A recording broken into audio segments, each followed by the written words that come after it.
जय माताजी, जय श्री कृष्ण। केम छो बधा यूट्यूब फैमिली मित्रों? मजामां ने?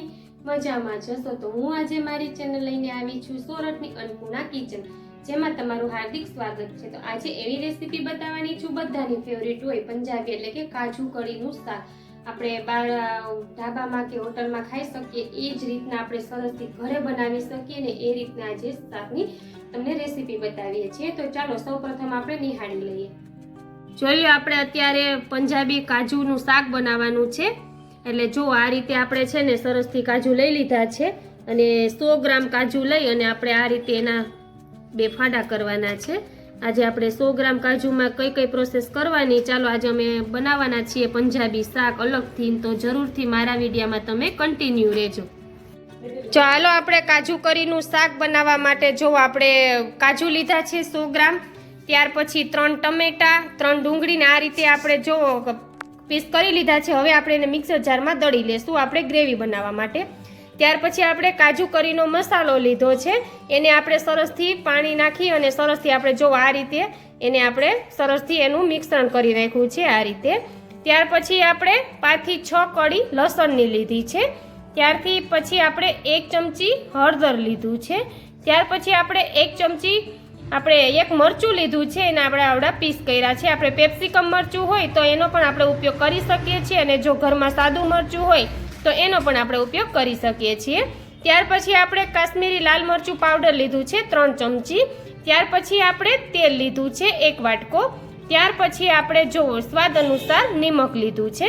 જો આપણે આટલી વસ્તુથી આપણે આજે સરસથી કાજુ કઢીનું પંજાબી શાક બનાવવાનું છે। ચાલો હવે આપણે આ કાજુને આપણે સરસથી ફ્રાય કરી લઈએ। જો આપણે હવે બાઉલ મૂકી દીધું છે આપણે ગેસ ઉપર કઢાઈને। ત્યાર પછી આપણે એમાં થોડું તેલ ઉમેરીને આપણે કાજુને ફ્રાય કરવાના છે। તો જો આપણે તેલ એમાં ઉમેરી દીધું છે। ચલો આપણું તેલ ગરમ થાય છે, હવે આપણે એમાં કાજુ ઉમેરી દઈશું। આપણે કાજુના આવડા પીસ કર્યા છે, સરસથી આપણે એમાં કાજુ ઉમેરીને હવે સરસથી આપણે એને ફ્રાય કરી લઈશું। જો આ રીતે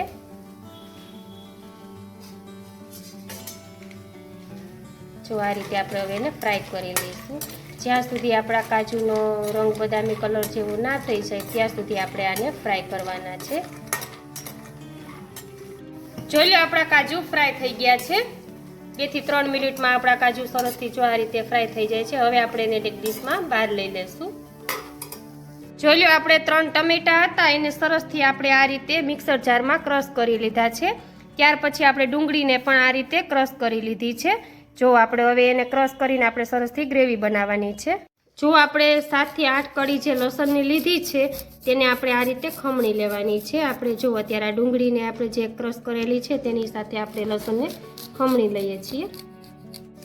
જો આપણે હવે તેલ આપણે પાછું મૂકી દીધું હતું, ગરમ જ હતું તેલ, થોડું વધારે મૂક્યું છે।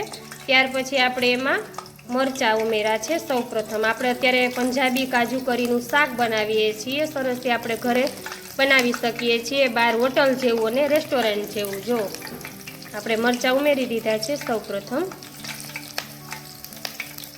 તેલમાં આપણે થોડી વાર એને રહેવા દેવાના છે।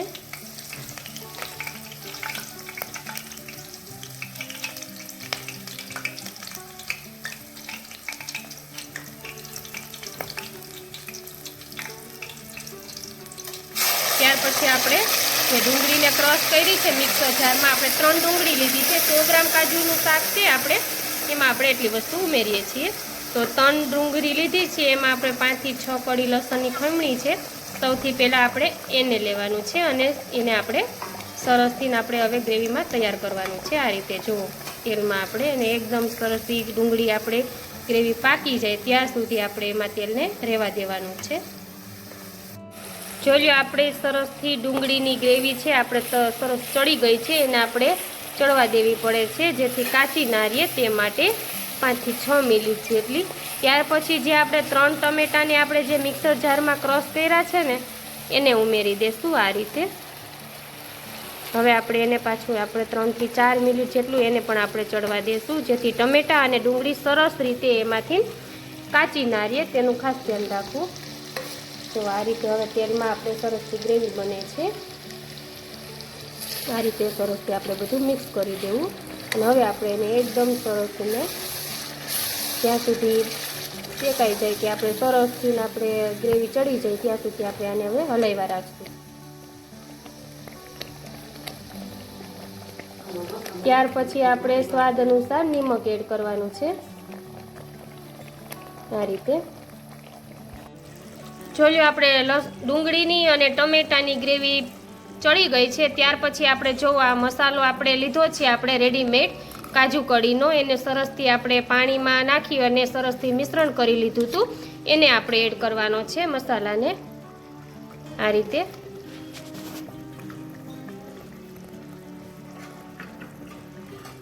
ત્યાર પછી આપણે 1 ચમચી જેટલી હળદર લીધી છે તેને એડ કરવાની છે. ત્યાર પછી આપણે 5 ચમચી જેટલી આપણે જે કાશ્મીરી લાલ મરચું પાવડર લીધું છે તેને એડ કરવાનું છે. ત્યાર પછી આપણે બધું મિક્સ કરી દેવાનું છે આ રીતે.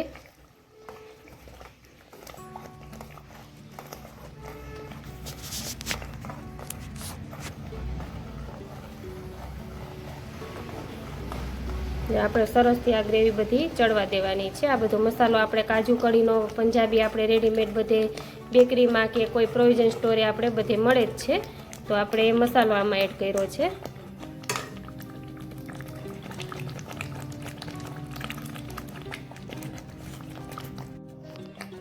જો ત્યાર પછી આપણે ફ્રાય કરેલા કાજુ છે તેને એડ કરવાના છે. આ રીતે સરસથી આપણે ગ્રેવી ચડી ગઈ છે, તેમાં આપણે ફ્રાય કરેલા કાજુને એડ કરી દેવાના. ત્યાર પછી આપણે એને મિક્સ કરી દેવાનું છે આ રીતે.